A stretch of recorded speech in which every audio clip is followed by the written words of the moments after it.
Now we are in Yau Ma Tei Station. We just got off the train. We're going to Hing Kee Claypot. It's a 3-minute walk from here, exit C. Turn right onto Manming Lane. So update later when I get out of here. So we are now in Temple Street. From the station, it's an easy Google. Oh, okay. Here it is. Hing Kee Restaurant. There it is. Very near the. Turn left onto Temple Street. Very near the station, and look at the line. So this is the part 1. There's an extension part 2. Then next to that, and then across the street. This is the line across the street. There's a part 3. Also see that it's fully packed with people.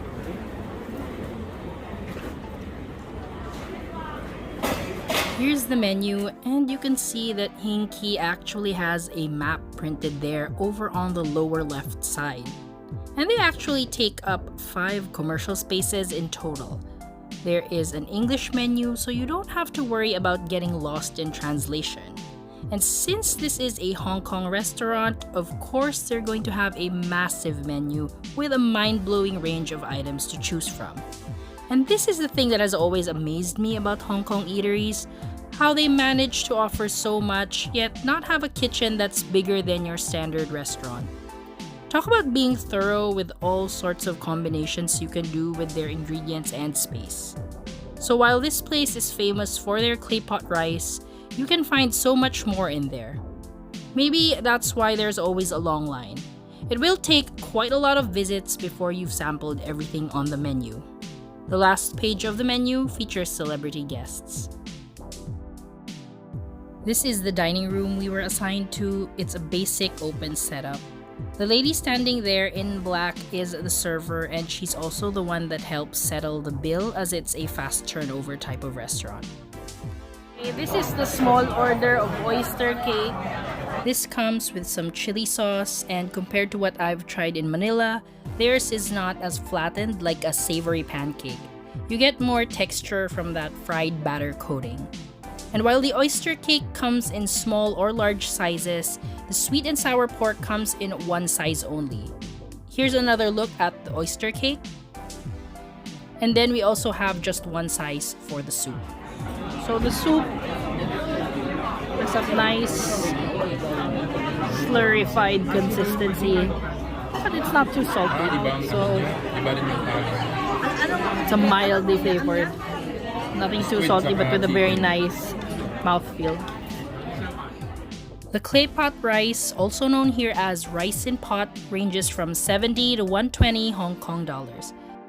We ordered 2 pots for the 3 of us to share, and this is legitimately served piping hot, so we used tissues to grip the lid.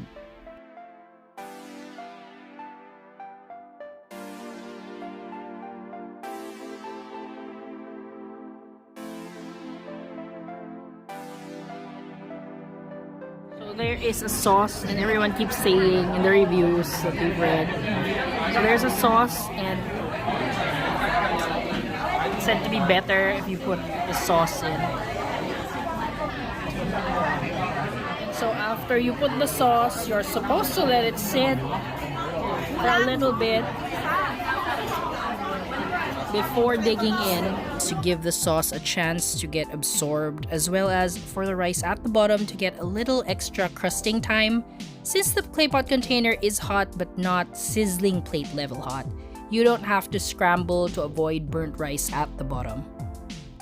So observations with the Claypot rice, when we mixed it, there's actually some sauce already, the brown sauce already at the bottom. And then what we noticed is it didn't really stick to the bottom of the pan. There are not so many tutong bits, look. See? It's clean at the bottom.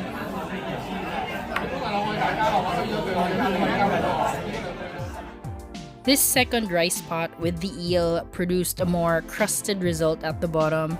You can see here that this had more resistance as we were trying to mix it together.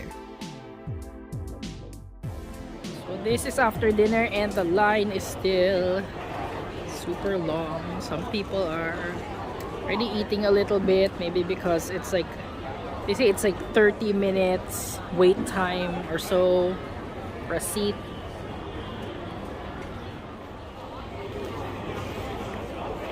And when you get to the front of the line, sometimes it depends on the number of people they need. So this is the rest of Temple Street. I think this is the night market they were talking about. Night market.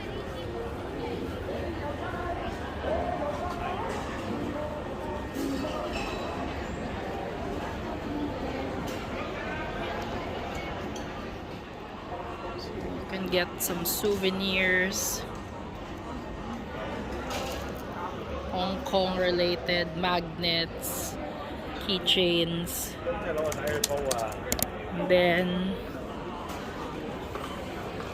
quite a lot of restaurants with outdoor dining.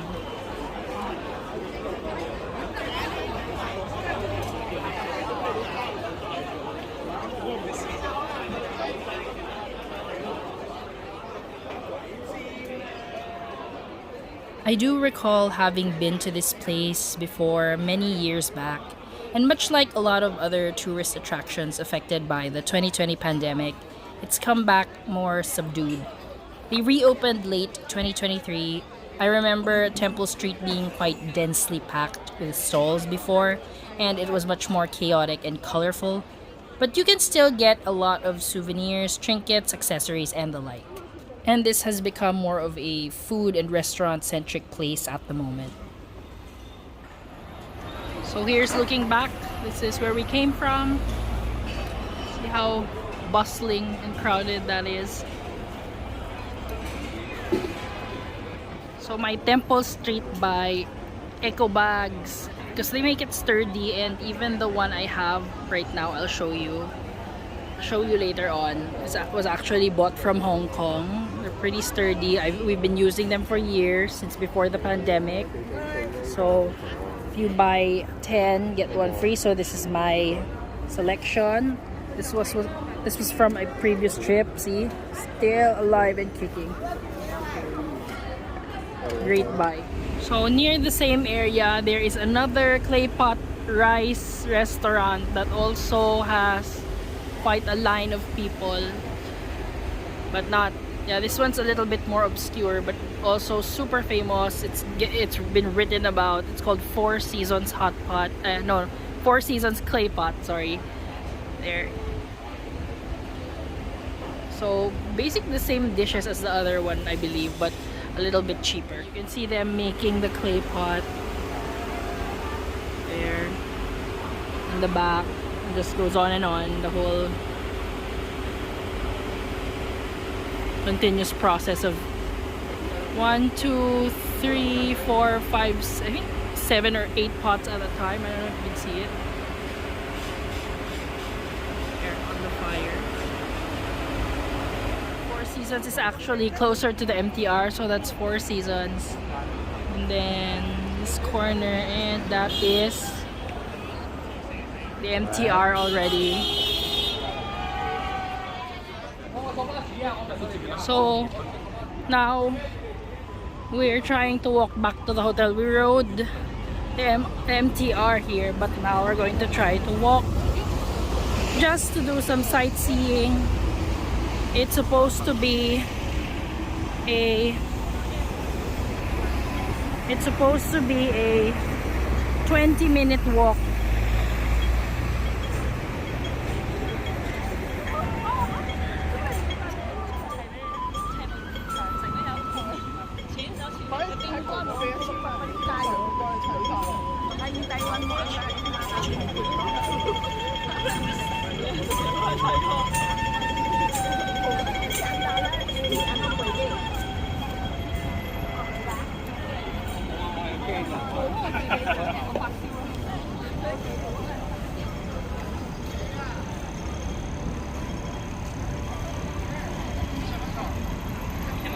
Several bus stops in this area. I believe this is the temple, or to Temple Street.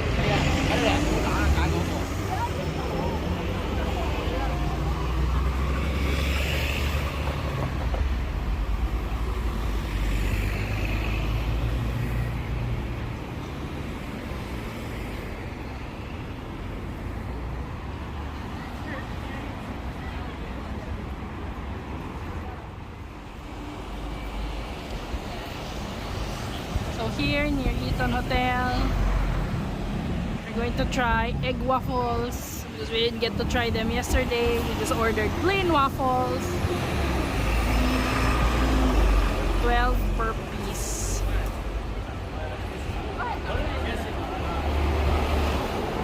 They also sell takoyaki and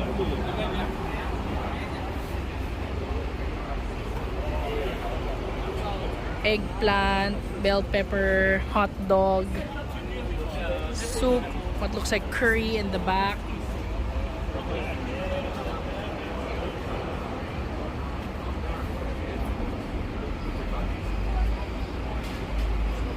This is fish, deep fried breaded fish, battered fish. This is crunchy outside, spongy inside. Has a vanilla scent but not very strong on the vanilla flavor. It's more like kind of like pancake batter, but it's more of a texture thing.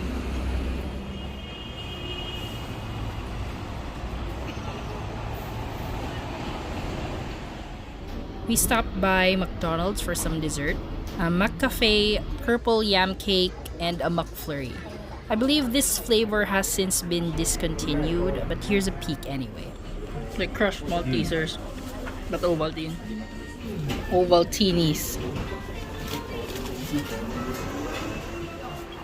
Near our hotel now, that building with the purple sign over there is the BP International Hotel. We've previously stayed there and they have family rooms that contain bunk beds. So it was a room for 4 with 2 bunk beds. That could work for a group of friends as well. I'll provide a link in the description. Subscribe to this channel so you won't miss the next part.